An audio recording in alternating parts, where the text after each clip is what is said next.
Janda cantik Dr. Aidil. Bab 7.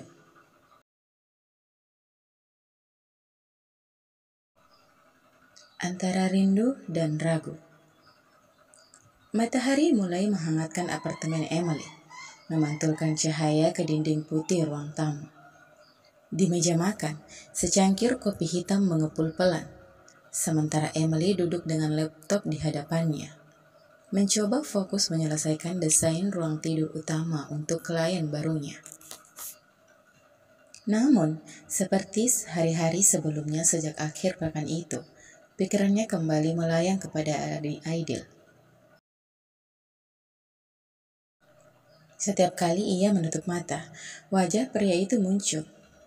Senyum hangatnya, caranya memperhatikan Ella, kalimat-kalimat sederhana yang selalu terasa penuh makna. Emily belum pernah merasa selega ini setelah perceraian.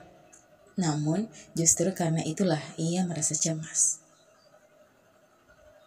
Kenapa ketika semuanya terasa begitu baik, aku malah takut? Gumamnya, memijit pelipisnya.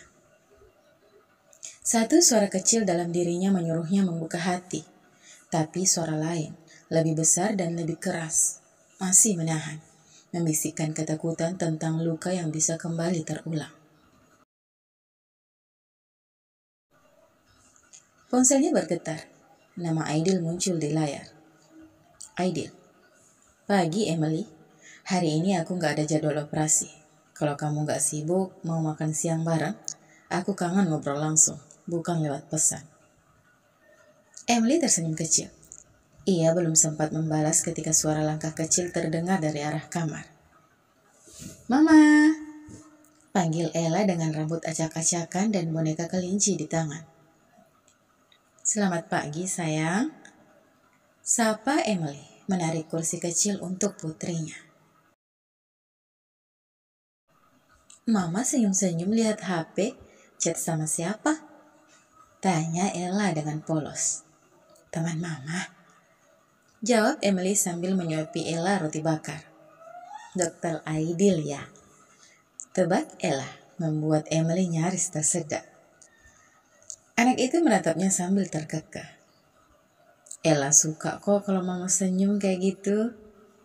Emily diam sejenak, lalu mengambil ponselnya dan mengetik balasan. Emily, makan siang terdengar menyenangkan. Aku bisa jam 1 di kafe dekat kantor desain. Deal?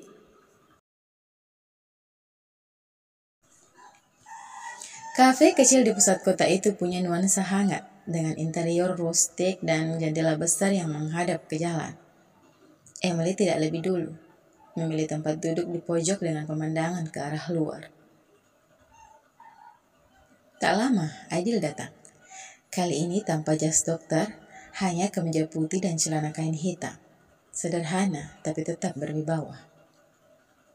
Maaf ya, sempat nyasar satu blok, katanya sambil tertawa pelan.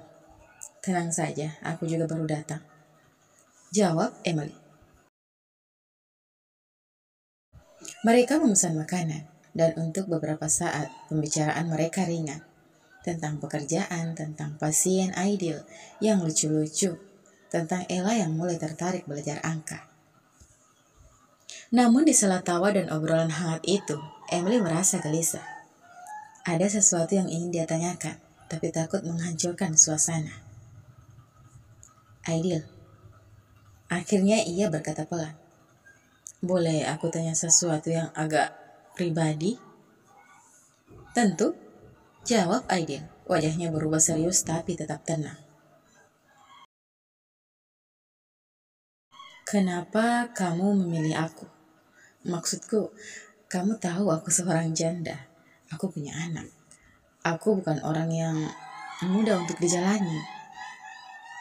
Aidil menatapnya dalam-dalam, lalu meletakkan garpu dan pisau yang tadi sedang digunakannya.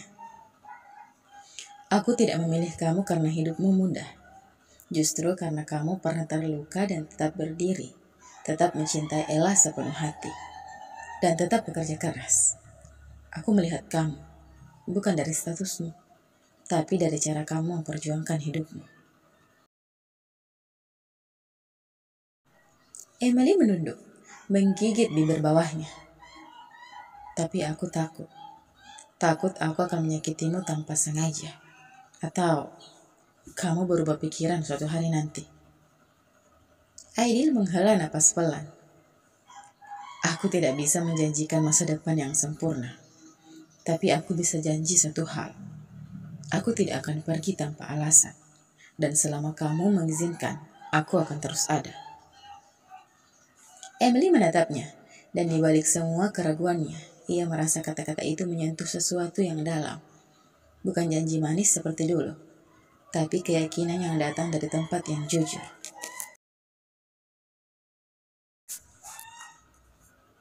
Makan siang berakhir dengan senyum dan tawa ringan. Sebelum berpisah, Aidil sempat berkata, "Aku gak akan terburu-buru. Tapi kalau suatu saat kamu siap, aku akan ada di sini." Kata-kata itu terus menggema di kepala Emily sepanjang perjalanan pulang. Ia sadar, Aidil tidak memintanya membuat keputusan sekarang. Tapi ia juga sadar waktu akan terus berjalan. Dan pada akhirnya, ia harus menentukan arah. Malam itu, setelah Ella tidur, Emily duduk di balkon apartemennya, memandangi lampu-lampu kota. Dingin malam menyentuh kulitnya, tapi hatinya justru terhangat. Ia membuka laptop, membuka folder tempat ia menyimpan gambar-gambar desain pribadi yang belum pernah ia publikasikan. Salah satu desain itu menarik perhatiannya. Sebuah ruang keluarga dengan jendela besar, rak buku kecil di sudut, dan karpet hangat di tengah ruangan. Di dalam desain itu ada 3 siluet yang ia tambahkan. Seorang wanita, seorang anak kecil, dan seorang pria yang berdiri sedikit menjauh, tapi menghadap ke mereka. Waktu ia menggambar itu, Emily tidak tahu siapa pria itu. Tapi mungkin kini sekarang ia tahu.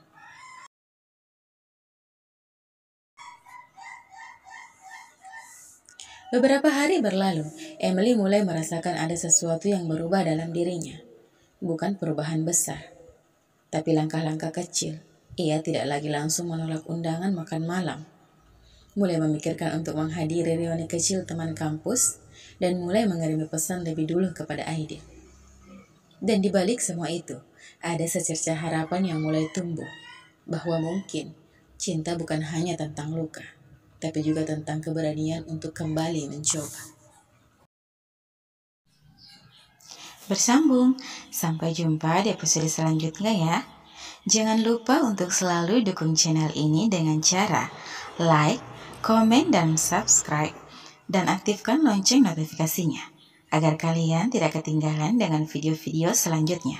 Terima kasih, bye-bye.